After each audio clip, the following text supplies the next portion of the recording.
घर में सेवा पूजा करने वाले जन भगवान के एक से अधिक स्वरूप की पूजा कर सकते हैं।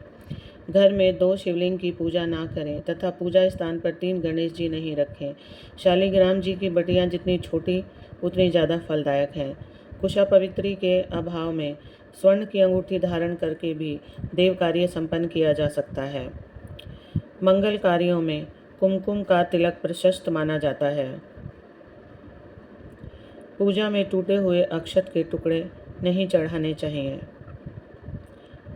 पानी, दूध, दही, घी आदि में उंगली नहीं डालना चाहिए। इन्हें लोटा, चम्मच आदि से लेना चाहिए, क्योंकि नख स्पर्श से वस्तु अपवित्र हो जाती है। अतः यह वस्तुएं देव पूजा के योग्य नहीं रहती हैं। तांबे के बर्तन में दूध, दही या पंचामृत आदि नहीं डालना चाहिए, क्योंकि वह मदिरा समान हो जाता है। आचमन 3 बार करने का विधान है। इससे त्रिदेव ब्रह्मा, विष्णु, महेश प्रसन्न होते हैं। दाहिने कान का स्पर्श करने पर भी आचमन के तुल्य माना जाता है। कुशा के अग्रभाग से देवता पर जल नहीं छिड़कते। देवताओं को अंगूठे से नहीं मलें। चकले पर से चंदन कभी नहीं लगावें। उसे छोटी कटोरी या बाई हथेली पर रखकर लगावें।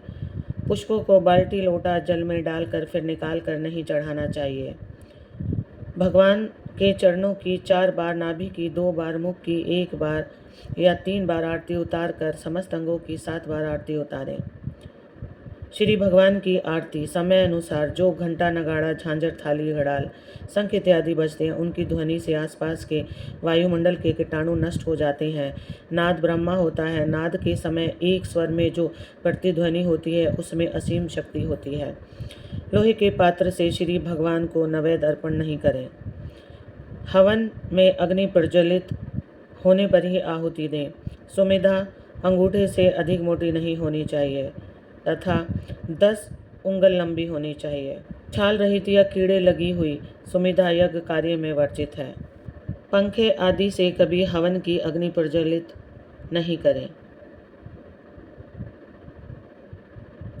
मैरून माला या मेरू का लंघन करके माला नहीं जपनी चाहिए। माला रुद्राक्ष, तुलसी एवं चंदन की उत्तम मानी गई है। माला को अनामिका पर रखकर मध्यमा से चलाना चाहिए। जप करते समय सिर पर हाथ या वस्त्र नहीं रखें।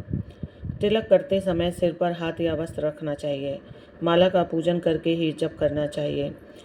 ब्राह्मण को या द्विजाति को स्नान करके तिलक अवश्य लगाना चाहिए।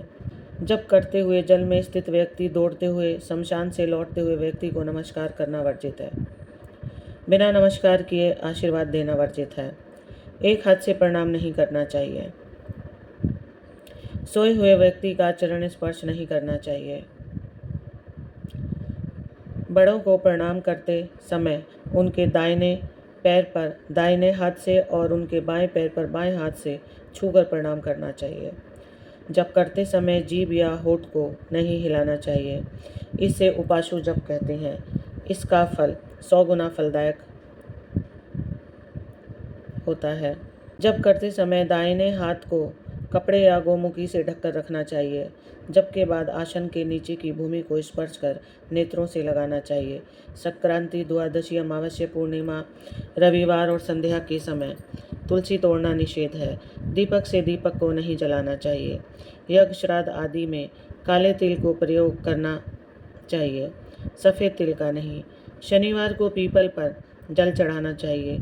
पीपल की 7 परिक्रमा करनी चाहिए।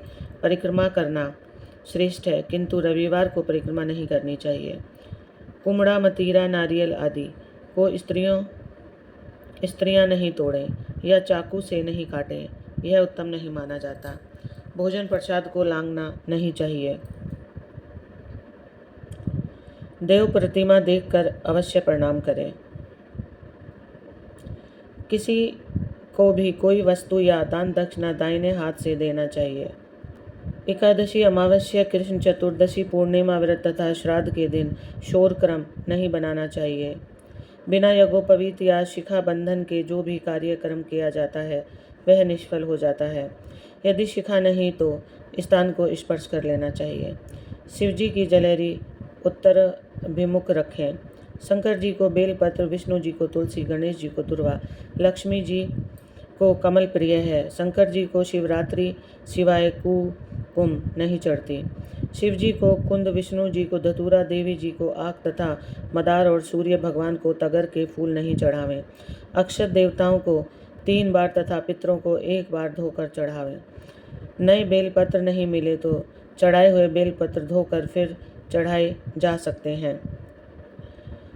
विष्णु भगवान को चावल, गणेश जी को तुलसी, दुर्गा जी को सूर्य नारायण को बेलपत्र नहीं चढ़ावें। पत्र, पुष्प, फल का मुख नीचे करके नहीं चढ़ावें। जैसे उत्पन्न होते हैं वैसे ही चढ़ावें, किंतु बेलपत्र उल्टा करके डंडी तोड़कर शंकर को चढ़ावें।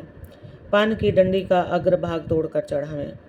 सड़ा हुआ पान या पुष्प नहीं चढ़ावें। गणेश जी को तुलसी भाद्र शुक्ल चतुर्थी को चढ़ती है। 5 रात्रि तक कमल का फूल बासी नहीं होता। 10 रात्रि तक तुलसी पत्र बासी नहीं होता। सभी धार्मिक कार्यों में पत्नी को दाहिने भाग में बिठाकर धार्मिक कार्य संपन्न करनी चाहिए। पूजा करने वाला ललाट पर तिलक लगाकर ही पूजा करे। पूर्व अभिमुख बैठकर अपने बाईं ओर घंटा, धूप तथा